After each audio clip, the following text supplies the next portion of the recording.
5 6 7 8 9 10 11 12 13 14 15 16 17 18 19 20 21 22 23 24 25 ፓስፖርት በእጅ ያለ የት ሀገር ነው?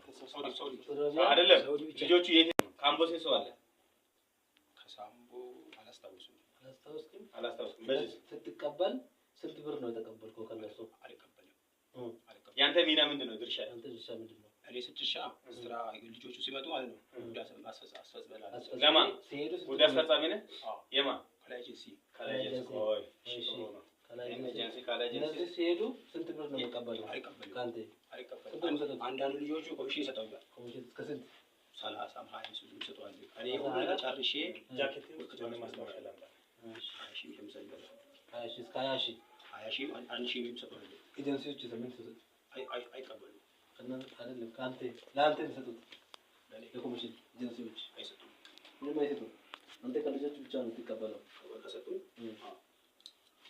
እሺ እሱ ነው ኤጀንሲ ውስጥ ያንተ ከላይ ኤጀንሲ ውስጥ ያንተ ኃላፊነት ምንድነው? እዛ ልጆቹ ያቀርብለታልና ያንን ነገር ጨርስለታለሁ። አሁን ጉዳይ ሜዲካል ማህበራዊ ጉዳይ ላይ ታውቃለህ? ያንዳንድ ቀን ሄዳለሁ።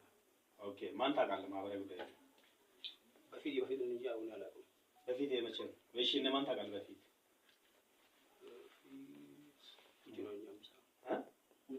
ውስጥ አልገባም። ያው ደላላ ስራ ነው።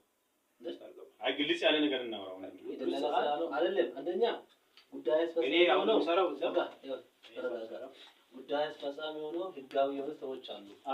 አንተ ህጋዊ አይደለም ደላላ ነህ አይደል? ግን አልቀበላችሁም። እሱ አይደለም ስለመቀበል ማለት ጠየቀ። እኔም የምጠይቅህ ነው። ህጋዊ አይደለም። ህጋዊ አይዲ ካርድ አላቸው።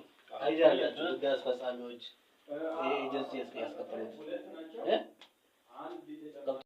አንተ ደላላ ነህ እንጂ ትክክለኛ ጉዳይ አስፈጻሚ አይደለም። ጉዳይ አስፈጻሚ ስትል እኮ አሁን ቅድም እንደ ህጋዊ ነገር አውቀን አንተ አድርገን የምትናገረው አውቃ።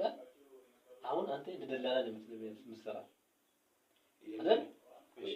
ኤጀንሲ ሰራተኛ መሆን መታወቂያ አለ ወይ? አለ? አዎ እስኪ አውጡ። ሰጥቶኝ ሰጥቻለሁ። ይማን ሰጥቻለሁ።